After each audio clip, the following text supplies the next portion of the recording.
Hello दोस्तों, नमस्कार। स्वागत है आपका अपने YouTube चैनल पर। दोस्तों, आज हम आपके लिए साइंस का बैच स्टार्ट करने जा रहे हैं। ठीक है, तो यहाँ से अपना फिजिक्स का कारवा स्टार्ट होगा। उसी प्रकार से दोस्तों केमिस्ट्री और बायोलॉजी का वीडियो आएगा। ठीक है, तो यहाँ से दोस्तों हम लोग भौतिकी स्टार्ट कर रहे हैं। इसमें अपना पहला चैप्टर आएगा मात्रक एवं मापन, मतलब कि यूनिट एंड मेजरमेंट। ठीक है, यहाँ से हम लोग स्टार्ट करेंगे। तो दोस्तों चलिए हम लोग वीडियो स्टार्ट करते हैं। ठीक है दोस्तों, सबसे पहले हम लोग जानते हैं आइए कि साइंस क्या है। साइंस पढ़ने जा रहे हैं तो सबसे पहले हम यही जान लेते हैं कि साइंस है क्या, हम क्यों साइंस बोलते हैं साइंस। तो दोस्तों साइंस का मतलब होता है जानना। ठीक है, साइंस वर्ड कहां से आया है? तो लैटिन वर्ड सिंटिया से दोस्तों साइंस का उद्भव हुआ है। ठीक है, मतलब सिंटिया से साइंस बना है। ठीक, और साइंस का मतलब होता है जानना, मतलब कि हमको किसी चीज के बारे में जानना है कि कोई ये मार्कर नीचे क्यों गिर रहा है, इस प्रकार से ये जानना ही तो हुआ। मेरा क्यूरियोसिटी हुआ कि मुझे इसके बारे में जानना है, तो ये साइंस का एक कार्य हो गया कि मैं जानना चाह रहा हूं, मेरे अंदर क्यूरियोसिटी है। ठीक है, इसलिए इसका नाम रखा गया। ठीक है, इसका एक डेफिनेशन अगर हम बनाना चाहे कि क्या बनेगा, तो दोस्तों ये क्या हो जाएगा?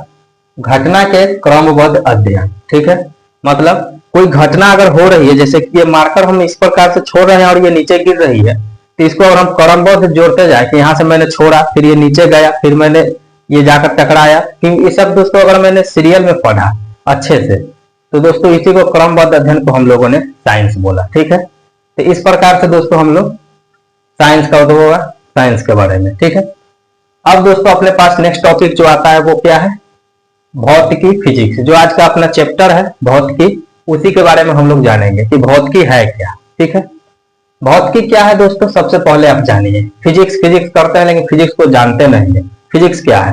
देखिए दोस्तों, नेचर में जो भी चीज आपको दिख रहा है, ठीक है, कोई भी चीज दिख रहा है, उसका फिजिकल जो अध्ययन होता है उसको दोस्तों फिजिक्स को बोलते हैं। ये तो हो गया, मैंने अपने खुद के लैंग्वेज में बताया आपको। अब दोस्तों आइए इसको बेसिक बात करते हैं। जैसे कि द्रव्य हो गया है, द्रव्य मतलब मैटर। ठीक है, उसके बाद ऊर्जा यानी कि एनर्जी। ठीक है, उसका या तो फिर आप द्रव्य का अध्ययन कर रहे हो, मैटर का अध्ययन कर रहे हो। ठीक है, या तो फिर आप एनर्जी यानी क्या अध्ययन कर रहे हैं, या तो फिर उसके परस्पर क्रियाओं का अध्ययन कर रहे हैं। ठीक है, तो उसको दोस्तों बोला जाता है भौतिकी। ठीक है, समझ में आया? या तो फिर द्रव्य का अध्ययन कर रहे हैं, या तो फिर एनर्जी का अध्ययन कर रहे हैं। ठीक है, या उसके परस्पर क्रियाओं का अध्ययन कर रहे हैं। ठीक है, कि कहीं पर एनर्जी लग के कोई चीज हो रहा है। जैसे कि मैंने यहाँ से इस मार्कर को अगर इस प्रकार से मैं फेंकूंगा, तो यहाँ दोस्तों यहाँ पर ये मैटर भी है, ये मार्कर एक मैटर है, और दोस्तों मैंने फेंकने में एक एनर्जी का यूज किया है। ठीक है, तो इस प्रकार से दोस्तों इसके परस्पर क्रिया से ये मार्कर आगे जाके गिरेगा। ठीक है, तो यहाँ पर परस्पर क्रिया हो रहा है किसका? मैटर और एनर्जी का। ठीक है, तो इस प्रकार से दोस्तों इसका भी अध्ययन हम लोग कहेंगे तो ये भौतिकी का अध्ययन हो जाएगा। ठीक है, ये रहा अपना भौतिकी का दोस्तों पूरा अंडरस्टैंडिंग। ठीक है, अब हम लोग आगे चलते हैं। देखिए दोस्तों, भौतिकी कोई छोटा चीज तो है नहीं, छोटा चैप्टर है नहीं, तो उसको पढ़ने के लिए हम ऐसे ही डायरेक्ट नहीं पढ़ सकते हैं। ठीक है, उसको पढ़ने के लिए हमको उसको पार्ट बाय पार्ट में तोड़ना होगा कि एक जैसे चीजों को एक तरफ, फिर एक जैसे चीजों को एक तरफ रख के पढ़ेंगे सिस्टमेटिक ढंग से, तो हमको अच्छे बेहतर समझ में आएगा। तो पढ़ने के नियत से दोस्तों भौतिकी को 8 भागों में बांटा गया है, मेजरली। ठीक है, पूरा भौतिकी को 8 भाग में बांट दिया गया। ठीक है, सबसे पहला है यांत्रिकी, जिसको हम लोग मैकेनिक्स बोलते हैं। दूसरा है ध्वनि यानी कि साउंड हो गया। तीसरा है उष्मा यानी कि हीट हो गया। और दोस्तों उसके बाद प्रकाश यानी कि ऑप्टिक्स हो गया। ठीक है, विद्युत यानी कि इलेक्ट्रिसिटी। उसके बाद चुंबकत्व यानी मैग्नेटिज्म। उसके बाद आधुनिक भौतिकी मतलब मॉडर्न फिजिक्स। उसके बाद इलेक्ट्रॉनिकी। ठीक है, मतलब कि इलेक्ट्रॉनिकी, ये तो खुद ही इंग्लिश वर्ड है। ठीक है, तो इतने भागों में हमने इसको तोड़ा, इसलिए तोड़ा ताकि हमको अध्ययन करने में आसानी हो जाए। अब हमको ध्वनि के बारे में पढ़ना हो तो हम लोग ध्वनि के बारे में जाएंगे, तो ध्वनि के बारे में वहां पर पूरा ध्वनि से रिलेटेड ही चर्चा होगा। ठीक है, इस प्रकार से तो हम लोगों का दोस्तों जो फर्स्ट स्टार्ट हो रहा है आज यांत्रिकी में हम लोग स्टार्ट करेंगे। ठीक है, भौतिकी में यांत्रिकी, और यांत्रिकी में दोस्तों आपका ये चैप्टर आता है मात्रक एवं माप। ठीक है, तो बिल्कुल आपको क्लियर होना चाहिए शुरू से हर चीज। ठीक है, बेसिक से एकदम पढ़ाया जाएगा दोस्तों, कोई भी चीज छोड़ा नहीं जाएगा, एक एक पॉइंट दोस्तों विद एग्जाम्पल यहाँ पर क्लियर होगा रीजन के साथ। ठीक है, बिना रीजन के यहाँ कुछ भी नहीं होगा। ठीक है, आगे बात करें तो दोस्तों हमारा सबसे पहला टॉपिक आता है राशि। ठीक है, राशि मतलब होता है क्वांटिटी। क्वांटिटी क्या है?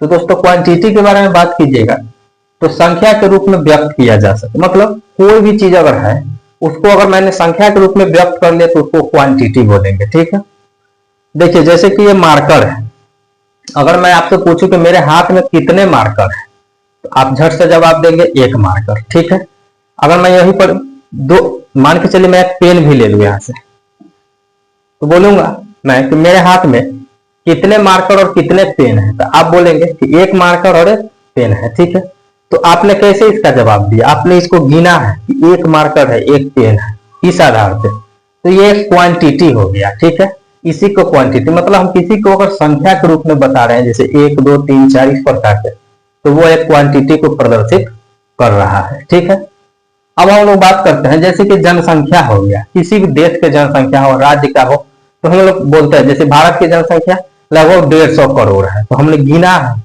गिन करके बोले कि 150 करोड़ जनसंख्या है। ठीक है, तो उसको संख्या के रूप में हम बता पा रहे हैं। उसी प्रकार से आयु है, जैसे कि मेरी आयु दोस्तों मैं अपनी आयु मान के चलिए कि मैं बताता हूं कि मेरी आयु 26 वर्ष है। ठीक, तो 26 वर्ष है तो 26 क्या है, संख्या है। ठीक है, उसी प्रकार से भार है, कोई सामान लेने जा रहा है तो हाँ मुझे 5 किलो सामान चाहिए, तो इस प्रकार से संख्या के रूप में हम व्यक्त करते हैं। आगे आएंगे दोस्तों तो देखिए यहाँ पर अब हमारे पास आता है कि राशि की बात कर ले तो भौतिक राशि मतलब कि फिजिकल क्वांटिटी। ठीक है, फिजिकल क्वांटिटी के बारे में बात करते हैं। तो फिजिकल क्वांटिटी किसको बोला जाता है, क्वांटिटी तो जानने के लिए फिजिकल क्या है। देखिए भौतिकी के नियमों को पदों में व्यक्त किया जा सके, जैसे भौतिकी के नियम को पदों में व्यक्त किया जा सकता है तो उसको भौतिकी राशि बोलते हैं। जैसे कि एग्जांपल है जैसे द्रव्यमान, द्रव्यमान क्या है, एक भौतिक राशि है जिसको पदों में व्यक्त यानी कि संख्या में व्यक्त किया जा सकता है। द्रव्यमान कितना केजी है कोई वस्तु, इसको तो हम व्यक्त कर सकते हैं, मतलब एक भौतिक राशि भी है और उसको पदों में व्यक्त कर रहे हैं तो ये भौतिक राशि हो जाएगा। ठीक है, उसी प्रकार से बल हो गया, दूरी हो गया, विद्युत धारा, ये सब भौतिक राशियां हो जाएंगी। ठीक है, अब दोस्तों अगर हम आगे आए तो हमारा होता है कि भौतिक राशियां दो प्रकार की होंगी। ठीक है, एक होगा सदिश, एक होगा अदिश। ठीक है, यहाँ पर अदिश है और सदिश है। अदिश मतलब होता है स्केलर। ठीक है, अदिश मतलब होता है दोस्तों स्केलर, और दोस्तों सदिश मतलब होता है वेक्टर। ठीक है, वेक्टर। तो सदिश और अदिश दो राशियां हो गए इस प्रकार से। तो सदिश अदिश राशि किसको बोलते हैं सबसे पहले ये जाने। देखिए दोस्तों जिसमें केवल परिमाण हो। अब दोस्तों सबसे पहले हम जान लें कि परिमाण ही क्या है। हम कैसे जाने क्या है परिमाण, तो समझिए जैसे कि कहीं पे लिखा हुआ है, मान के चलिए कि यहाँ पे लिखा हुआ है 2 मीटर, 2 मीटर, इस प्रकार से हम लोग 2 मीटर को 2 मीटर लिखते हैं। अब यहाँ पे दोस्तों जो ये नंबर है, ये जो संख्या है, ये आपका हो गया परिमाण, और ये जो है यहाँ पर m जो है प्रदर्शित कर रहा है यूनिट को, मतलब मीटर का यूनिट है जिसको प्रदर्शित कर रहा है। ठीक है, तो इस प्रकार से दोस्तों ये हो गया परिमाण। तो दोस्तों जो ये अदिश राशि है उसमें आपको सिर्फ और सिर्फ परिमाण है। ठीक है, यहाँ पर ये सिर्फ परिमाण होगा, कोई दिशा नहीं होगा। मतलब दिशा से क्या मतलब है कि दिशा क्यों नहीं है, यहाँ पे दिशा के बात हुआ नहीं है। देखिए यहाँ पर दिशा नहीं कहने का मतलब ये है कि जैसे कि किधर जाना है इसका कोई डायरेक्शन नहीं पता रहेगा। एग्जांपल से देखिए द्रव्यमान, कभी सुने कि द्रव्यमान 5 केजी उत्तर में, अभी ऐसा सुने कि द्रव्यमान 5 केजी उत्तर में, चाहे घनत्व हो गया चाहे यहाँ पर तापमान हो गया। जैसे किसी को बुखार हुआ है तो कभी सुने हैं कि मान के चलिए 100 डिग्री बुखार है उसको, तो 100 डिग्री बुखार दक्षिण में, 100 डिग्री बुखार पूरब में, कभी ऐसा सुने? ऐसा तो नहीं होता है कि बुखार को हम दिशा भी दिखा रहे हैं तो वहां तो दिशा की बात नहीं किया जा रहा है। एग्जाम्पल से देखिएगा विद्युत धारा हो गया, समय हो गया, कभी सुना है कि 12:15 दक्षिण में, उत्तर में, इस प्रकार से दिशा का देते हुए सुने हैं? नहीं सुने हैं, क्योंकि वहां दिशा है ही नहीं। ये अदिश राशि है उसमें दिशा है ही नहीं, तो ये दिशालेस है, मतलब इसीलिए इसको अदिश बोला गया, क्योंकि इसमें सिर्फ परिमाण होगा। जैसे कि अभी 12 बज रहे हैं तो 12 क्या है, परिमाण को निर्धारित कर रहा है लेकिन दिशा तो नहीं बता रहा है, तो ये क्या हो जाएगा, अदिश राशि हो जाएगा। उसी प्रकार से चाल की बात करें तो चाल भी एक अदिश राशि है, ठीक है दोस्तों। चाल किधर भी चल के आइए पूरा जोड़ा जाता है, ठीक है, इसमें दिशा नहीं होता। आगे आपको और भी अच्छे से समझ में आएगा, ठीक है। उसके बाद दोस्तों अब हम लोग आते हैं सदिश राशि पे। इस सदिश राशि को सदिश क्यों बोले, तो देखिए दोस्तों यहाँ पर इसमें परिमाण भी होगा और दिशा भी होगा। जैसे कि वेग हो गया, तो वेग में देखिएगा तो इस प्रकार से दिया रहता है, ठीक है, जैसे कि 2 मीटर इस प्रकार से लगाया रहता है, वेक्टर का साइन ये हो गया, तो ये इस प्रकार से लगाया रहता है, ठीक है दोस्तों। तो ये क्यों लगाया गया है, ये साइन दिखा रहा है इस प्रकार से, तो यहाँ पर आप इसके लिए भी लिख सकते हैं 2 मीटर नॉर्थ, मान के चलिए कि हम नॉर्थ लिख दिए, ठीक है, 2 मीटर नॉर्थ, इसको हटा देते हैं, ठीक है। मतलब कि 2 मीटर कहीं उत्तर की तरफ, मान के चलिए निर्देश बिंदु है, तो यहाँ से 2 मीटर इधर उत्तर की तरफ, मान के चलिए उत्तर ऊपर है, उत्तर की तरफ 2 मीटर यहाँ पे बताया गया है। तो इससे हमको ये पता चल रहा है कि इसमें दिशा है, हमको पता चल रहा है, ठीक है। उसके बाद बात करें रेखीय संवेग की, बल, बल किधर लगाना है, मान के चलिए इस मार्कर को मुझे क्या है आपकी तरफ ठेलना है, जैसे कि इसको आगे बढ़ाना है इस प्रकार से। अगर इस प्रकार से मैं आगे बढ़ाऊं और बल मैं यहाँ पे लगा दूं तो क्या ये उधर जाएगा, बल मैं यहां से लगा दूं ऊपर से और मुझे भेजना है इसको आगे इस प्रकार से, और मैं बल यहाँ लगाऊंगा तो ये तो नीचे चला गया, तो क्या है दिशा की जरूरत पड़ रहा है। अगर मैं बल उल्टा दिशा में लगाऊंगा तो क्या ये उल्टा चला जाएगा, लेकिन मैं अगर इस प्रकार से दिशा दिखाऊं कि नहीं आपको उधर जाना है, तो उधर इस प्रकार से दिशा यहां से लगाया, इस प्रकार देखिए चला गया, तो यहाँ दिशा मायने रखता है, ठीक है, इसलिए दिशा का यहाँ पर ज्ञान किया जाता है। तो यहाँ पर इसलिए सदिश राशि है, परिमाण और दिशा दोनों को लेकर चलता है, ठीक है। इसे क्लियर हो गया है दोस्तों। उसके बाद दोस्तों हम लोग आगे आते हैं, ये अपना क्लियर हो चुका है पूरा टॉपिक। आगे आएंगे तो हमारे पास है यूनिट, जो अपना टॉपिक है। अब हमारा मेन टॉपिक स्टार्ट हो रहा है, मात्रक एवं मापक, ठीक है। ये बेस था दोस्तों, आपको जानना जरूरी था। अब आता है अपना टॉपिक मात्रक यानी कि दोस्तों यूनिट, ठीक है। दोस्तों यूनिट क्या है, मात्रक क्या है, हम क्यों मात्रक पढ़ रहे हैं। देखिए किसी भी चीज को मापने के लिए, तौलने के लिए या किसी से कंपेयर करने के लिए, ये दोस्तों बेसिक एक प्रकार का किसी स्टैंडर्ड चीज से कंपेयरिंग होता है मात्रक, ठीक। जैसे क्या है निर्देश मापक, निर्देश मापक का मतलब होता है जैसे कि मैंने एक लोहा का जैसे 1 केजी द्रव्यमान है, तो 1 केजी द्रव्यमान इतना ही बड़ा बाट होता है, इसको हम कैसे मान ले कि यही 1 केजी है, कैसे माने, हम इसको ही क्यों माने, हम इतना बड़ा ले ले तो उसको बोल देते ये 1 केजी है। हमने क्यों माना कि ये 1 केजी है, देखिए उसको एक स्टैंडर्ड बनाया गया है, ठीक है। आप जाएंगे तो फ्रांस में आपको एक जगह है जहाँ पे एक सिलेंडर है दोस्तों, टाइटेनियम वगैरह का, उसका सिलेंडर वहां पे रखा गया है, ठीक है, जो कि वो 1 केजी का है। तो उसका जो वजन मापा गया है उस वजन के बराबर जो होगा वो 1 केजी होगा, और उससे 2 गुना हो गया तो 2 केजी, 3 गुना हो गया तो 4 केजी, 3 केजी, ठीक है, इस प्रकार सॉरी। तो इस प्रकार से दोस्तों एक निर्देश तंत्र बनाया जाता है, ठीक है। जैसे कि भार के लिए एक बना दिया गया है, ठीक है, समय के लिए बना दिया गया है, ठीक है, उसी प्रकार से और भी चीज के लिए बना दिया गया है, ठीक है। तो जो किसी भी चीज को मापने के लिए एक निर्देश तंत्र लिया जाता है, जिससे उस किसी भी चीज को कंपेयर करके हम अपना वजन बताते हैं, उसको बोला जाता है यूनिट, ठीक है। जिससे कंपेयर कर रहे हैं, जिसको कंपेयर कर रहे हैं नहीं, जिससे हम कंपेयर कर रहे हैं वो है यूनिट, ठीक है। वर्ड पर ध्यान देना, जिससे, इसको मैंने अगर निर्देश तंत्र माना कि इतनी लंबाई का चीज अगर 1 मीटर है, मैं मान के चलता हूं कि ये मार्कर की लंबाई की चीज 1 मीटर है, मैंने इसको निर्देश तंत्र बना दिया। अब जब कोई चीज इतना मान के चलिए, इतना कपड़ा अगर मापा जाएगा, इतना कपड़ा अगर मापा गया है तो दोस्तों ये 1 मीटर हो गया, अगर इससे 2 गुना में 2 बार माप दूं तो 2 मीटर कपड़ा हो जाएगा। यहाँ पर निर्देश तंत्र का कार्य कौन कर रहा है, ये मार्कर का लंबाई कर रहा है, ठीक है। उसी प्रकार से ये एक एग्जाम्पल था दोस्तों, उसी प्रकार से हम लोगों ने अलग अलग चीजों के लिए अलग अलग मात्रक सेट की है, ठीक है, और उसी के अनुसार दोस्तों यहाँ पर कार्य होता है।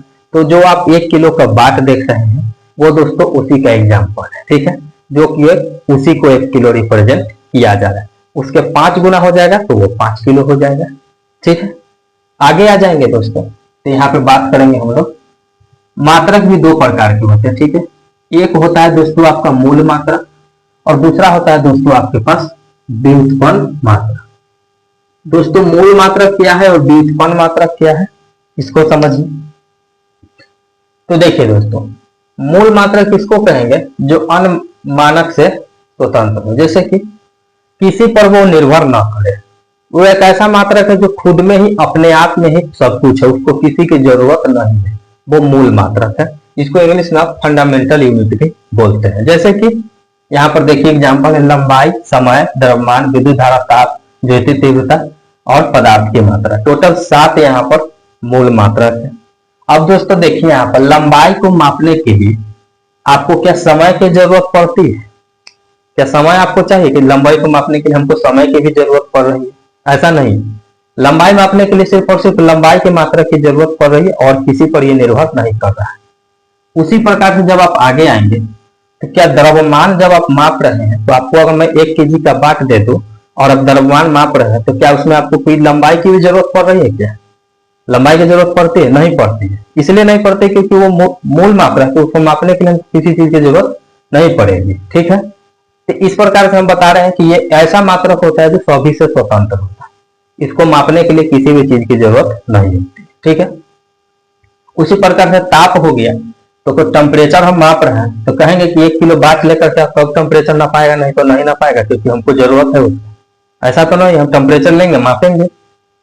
तो इसलिए दोस्तों इस प्रकार से किया जाता है। तो यह दोस्तों आपको याद रखना है, लंबाई होता है एक, ठीक है, दूसरा होता है टाइम, ठीक है, और तीसरा द्रव्यमान होता है मूल मात्रक, उसके बाद विद्युत धारा होता है, उसके बाद ताप होता है, उसके बाद ज्योति तीव्रता, उसके बाद पदार्थ की मात्रा। और कभी का ऐसा यूनिट दोस्तों यहाँ पर प्रेजेंट किया गया, जैसे मीटर होता है तो एम लिखा जाता है, टाइम का स्मॉल टी लिखा जाता है, ठीक है, द्रव्यमान का केजी इस प्रकार से लिखा जाएगा और विद्युत धारा के लिए एम्पियर लिखा जाता है। ठीक है, अब दोस्तों कहिएगा यहाँ पर, सॉरी दोस्तों यहाँ पर टी नहीं, यहाँ पर के होगा। ठीक है, एक सेकंड, यहाँ पर के होगा। ठीक है, केल्विन के प्रदर्शित कर रहा है। विद्युत धारा पर यहाँ पर एम्पियर लिखा गया है कैपिटल से। ये कैपिटल से लिखने के पीछे भी एक रीजन है। क्यों? जब कभी भी किसी भी यूनिट में जब साइंटिस्ट का नाम आ जाए तो उसको दोस्तों उसके कैपिटल लेटर से प्रदर्शित किया जाता है। जैसे कि विद्युत धारा का मात्रक एम्पियर है, एम्पियर नामक एक साइंटिस्ट है, उनके दोस्तों रेस्पेक्ट में दिया गया तो कैपिटल ए है। ताप का केल्विन है, केल्विन भी एक साइंटिस्ट का नाम था जिनके नाम पर दिया गया है, तो यहाँ पर कैपिटल के है। बाकी सभी में आपको स्मॉल देखने को मिलेगा, जैसे लंबाई का स्मॉल है, समय का स्मॉल टी, द्रव्यमान का केजी, तो इस प्रकार से आपको देखने को मिलेगा। ज्योति तीव्रता का सीडी हो जाएगा, ठीक है, कैंडेला, और पदार्थ की मात्रा का आपका हो जाएगा मोल। ठीक है, इसके बारे में दोस्तों अगले वीडियो में भी चर्चा करेंगे, आपको बिल्कुल भी घबराना नहीं। ठीक, अब आते हैं अपने नेक्स्ट टॉपिक व्युत्पन्न मात्रक पर। व्युत्पन्न मात्रक क्या है? ठीक है, देखिए दोस्तों, व्युत्पन्न मात्रक नाम से पता चलेगा, डिराइव्ड यूनिट इंग्लिश में बोलते हैं। डिराइव्ड मतलब मूल मात्रक पर निर्भर करती है, मतलब इसको अपने आप को व्यक्त करने के लिए मूल मात्रक की जरूरत पड़ेगी। ठीक है, तो इसलिए इसको डिराइव्ड यूनिट बोलते हैं। जैसे कि आपको एक एग्जांपल के थ्रू हम समझाते हैं। जैसे कि मान के चलिए कि यहाँ पर है वेग, वेग दोस्तों है, तो वेग क्या होता है? वेग का मात्रक क्या होता है? मीटर प्रति सेकेंड। तो दोस्तों मीटर क्या दर्शाता है? लंबाई को दर्शाएगा, ठीक है, और सेकेंड टाइम को यानी कि समय को दर्शा रहा है। अब दोस्तों यहाँ पर हमको आप बताइए, यहाँ पर आपको कितने मूल मात्रक दिखाई दे रहे हैं? एक लंबाई दिखाई दे रहा है और एक समय दिखाई दे रहा है। लेकिन अगर फंडामेंटल रहता था तो अकेले रहता था, लेकिन यहाँ तो 2 दिख रहा है। तो यहाँ 2 पर वो निर्भर कर रहा है, मूल मात्रक पर 2 पर निर्भर कर रहा है, और दोनों मूल मात्रक, लंबाई भी एक मूल मात्रक है, समय भी एक मूल मात्रक, और दोनों पर ये वेग निर्भर कर रहा है, तभी ये अपने आप को व्यक्त करता है। इसीलिए इसको डिराइव्ड बोला गया है, क्योंकि ये फंडामेंटल से डिराइव्ड होकर के बना है, व्युत्पन्न होकर के बना है, इसलिए इसको व्युत्पन्न मात्रक बोला जाता है। ठीक है, तो इस प्रकार से व्यक्त किया जाता है। उसी प्रकार से ये बल हो गया जो व्युत्पन्न का हो जाएगा, दाब हो जाएगा, कार्य हो जाएगा, विभव हो जाएगा, और भी बहुत सारे एग्जाम्पल है, आपको समझने के लिए इतना दिया गया है। ठीक है, उसके बाद दोस्तों हम बात करते हैं, ये तो हो गया 2 मात्रक। ठीक है, इसके अलावा भी दोस्तों जब जरूरत पड़ी तो साइंटिस्ट ने एक एक्स्ट्रा दोस्तों बनाया है, संपूरक मात्रक, सप्लीमेंट्री यूनिट। ठीक है, तो सप्लीमेंट्री यूनिट का आपको याद रखना है, 2 है, एक है समतल कोण और दूसरा है ठोस कोण। ठीक है, समतल कोण का दोस्तों ऐसा यूनिट होता है रेडियन, और ठोस कोण का ऐसा यूनिट होता है स्टेरेडियन। ठीक है, तो इस प्रकार से आपको याद रखना है, समतल कोण को बोलते हैं प्लेन एंगल और ठोस कोण को सॉलिड एंगल, और मात्रक रेडियन स्टेरेडियन। ठीक है, और इसको दोस्तों याद रखने के लिए आपको याद रखना है कि समतल में दोस्तों, समतल है प्लेन है तो रेडियन हो जाएगा, छोटा नाम होगा। ठीक है, ठोस में क्या है, ठोस आ रहा है, सॉलिड टाइप का कुछ वर्ड आ रहा है तो स्टे मतलब सॉलिड, तो इस प्रकार से स्टेरेडियन बड़ा हो जाएगा। ठीक है, तो इस प्रकार से आपको इसको याद रखना है। तो दोस्तों ये था अपना फर्स्ट क्लास आज का। इसी प्रकार से आपको साइंस के तीनों सब्जेक्ट पे क्लास मिलेंगे और बिल्कुल बेहतर ढंग से आपको समझाया जाएगा। कहीं भी आपको कहीं भी हाथ चोरी नहीं करते हुए नजर आएंगे, हर चीज आपको बिल्कुल अच्छे से एक्सप्लेन किया जाएगा। तो मैं एक ही चीज कहना चाहूंगा लास्ट में कि चैनल से दोस्तों जुड़ जाइए। अगर आप चैनल को नए हैं, सब्सक्राइब नहीं किए तो सब्सक्राइब जरूर कर लीजिएगा और वीडियो को ज्यादा से ज्यादा लाइक शेयर कीजिएगा। दोस्तों ये आप लोगों से निवेदन है, थोड़ा हम लोगों को सपोर्ट कीजिए। ठीक है दोस्तों, धन्यवाद।